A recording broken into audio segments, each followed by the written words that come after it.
teman-teman yang ingin berkunjung ke Kota Luwuk, sangat disayangkan kalau tidak datang di Pantai Kilo-Lima ini, karena ini tempatnya sangat dekat dengan Kota Luwuk, dengan bandara hanya tidak lebih dari 10 menit. Kemudian pantainya tepat berada di tepian jalan raya. Inilah salah satu keunikan yang ada di Pantai Kilo-Lima. Nah, untuk rekan yang mau ke Luwuk, mari coba sama-sama kita datang ke Pantai Kilo-Lima ini yang begitu menarik. Lautnya dengan gradasi warna toska biru.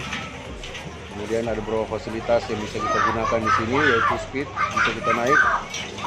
Inilah satu kendaraan dari Kota Luwuk, satu persembahan dari Kota Luwuk buat teman-teman yang datang ke Luwuk, baik itu berwisata maupun dalam tugas kerja. Oke, thank you bos.